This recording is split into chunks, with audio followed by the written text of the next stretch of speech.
সকলোকে মই লৈছিত আছে পুনৰবাৰ স্বাগতম জনাইছোঁ। আশা কৰিছোঁ সকলো ভালে আছে।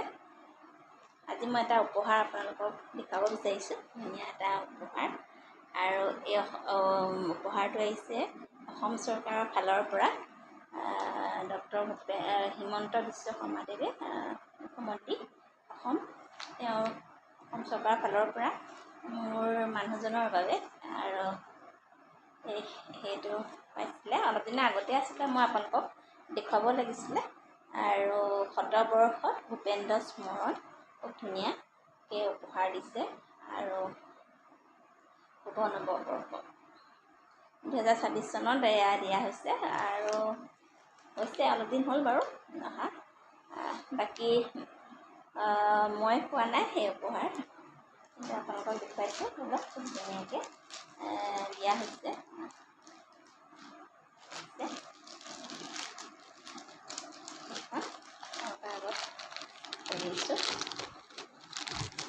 আচলতে চালোঁ মই, তথাপি আপোনালোকৰ কাৰণে আকৌ এবাৰ মই ভাবিছিলোঁ দেখুৱাম বুলি। এইখন দিছে শুভ নৱবৰ্ষ। এয়া শুভ নৱবৰ্ষৰ ধুনীয়াকৈ দিয়া হৈছে। আৰু এইখন দিছিলে সুন্দৰকৈ লিখা হৈছে, ডক্টৰ হিমন্ত বিশ্ব শৰ্মা, মুখ্যমন্ত্ৰী অসমৰ। মোৰ গান হওক বহু আস্থাহীনতাৰ বিপৰীতে গভীৰ আস্থাৰ গান। সুন্দৰ। মোৰ গান হওক বহু আস্থাহীনতাৰ বিপৰীতে গভীৰ আস্থাৰ গান। মোৰ গান হওক বহু আস্থাহীনতাৰ বিপৰীতে গভীৰ আস্থাৰ গান। মোৰ গান হওক সত্য প্ৰশস্তিৰ টান।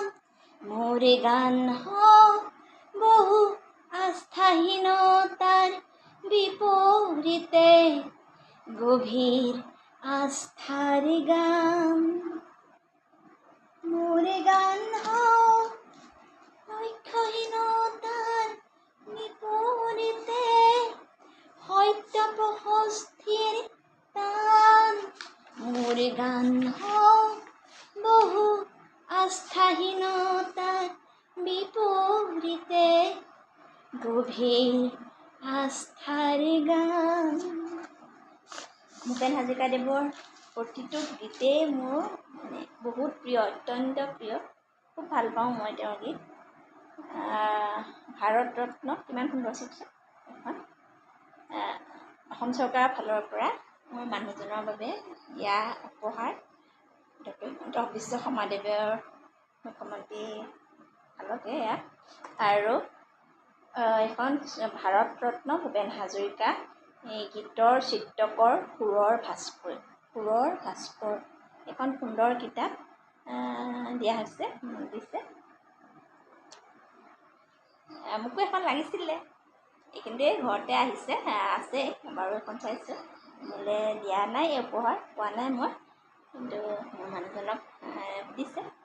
সেইটো বহুত ভাল লগা কথা। Thank you. এখন খুব ধুনীয়া কিতাপ, আপোনালোকেও পাৰিলে পঢ়িব। খুব ধুনীয়া। ভাৰত ৰত্ন ভূপেন হাজৰিকা, গীতৰ চিত্ৰকৰ সুৰৰ ভাস্কৰ, খুব সুন্দৰ।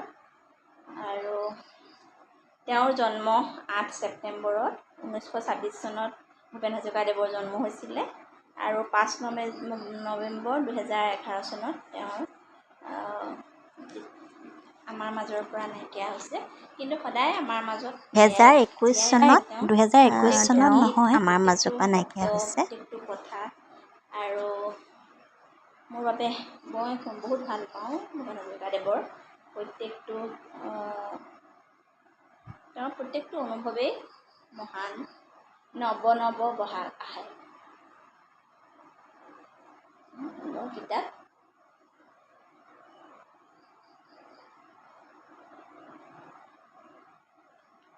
সুন্দৰ কিতাপ। আৰু তেওঁৰ গীতসমূহ, তেওঁৰ কণ্ঠদান কৰা, তেওঁ লিখা প্ৰত্যেকটো আছে। বহুমুখী প্ৰতিভাৰ অধিকাৰী ডক্টৰ ভূপেন হাজৰিকাদেৱ। জীৱন বুটলিবি হাঁহি হাঁহি আহ লিখা হৈছে। মোৰ সূৰ্যসম তৰুণ তৰুণী, সুন্দৰ। প্ৰত্যেকটো অনুভৱৰ বিষয়ে এখন লিখা আছে। এখন অসম অসম আমাৰ ৰূপহী, গুণৰো নাই সেই, ভাৰতৰে পূৰ্ব দেশৰ সূৰ্য উঠা দেই। গোটেই জীৱন বিচাৰিলেও অনেক দিৱস ৰাতি, অসম দেশৰ দৰে নাপাওঁ ইমান ৰসাদ মাটি। চিৰ বিনন্দীয়া তোমাৰ সেউজ পৰিৱেশ, ভাৰতৰে পূৰ্ব দেশৰ সূৰ্য উঠা দেশ। অসম আমাৰ ৰূপহী, গুণৰো নাই সেই, ভাৰতৰে পূৰ্ব দেশৰ সূৰ্য উঠা দেশ। আৰু বহুত বহুত ধন্যবাদ অসম চৰকাৰৰ ফাললৈ, অসম চৰকাৰলৈ, যে আমাৰ ঘৰৰ বাবে এখন সুন্দৰ উপহাৰ তেওঁ পঠিয়াইছে। আৰু এই আদৰ্শ, ভূপেন হাজৰিকাদেৱৰ এই আদৰ্শৰে আমি প্ৰত্যেকজনে অনুপ্ৰাণিত হৈ তেওঁৰ আদৰ্শবোৰ আমি মানি চলি, তেওঁৰ গীতৰবোৰ, তেওঁৰ অনুভৱবোৰ, তেওঁৰ কথাসমূহ, প্ৰত্যেকটো গীতেই ইমান সুন্দৰ, আচলতে ক'বলৈ একো ভাষা নাই। গতিকে তেনেধৰণে আমিও প্ৰত্যেকজন তৰুণ তৰুণী বা আমি যিমান সকল ব্যক্তি আছে ইয়াত সমাজত, সৰু হওক ডাঙৰ হওক, বা যিবোৰ মাজৰ বয়সত আছোঁ, ডাঙৰ আছে, সকল আছে, তৰুণ তৰুণীসকল আছোঁ, সকলোখিনিয়েই সৰু ল'ৰা ছোৱালীবোৰ আছে, প্ৰত্যেকেই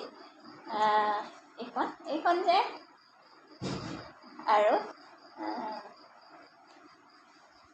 এইখন তেনেধৰণে আগবাঢ়িবলৈ চেষ্টা কৰিব লাগে।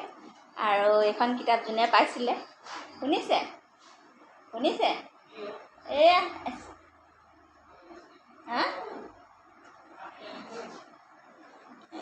অলপ ওলাই গৈছিলে দোকানলৈ, আহিলেগৈ। শুনিছেনে আপোনাৰ এই কিতাপখন?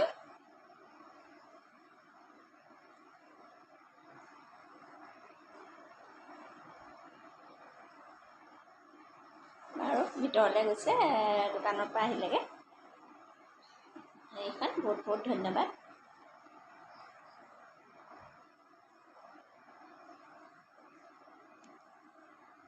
অসম চৰকাৰৰ ফালৰ পৰা নৱবৰ্ষৰ শুভেচ্ছা 2026-ৰ 2026-ৰ অসম চৰকাৰে দিছে। আমাৰ অফিচৰ পৰা ভাল লাগিছে।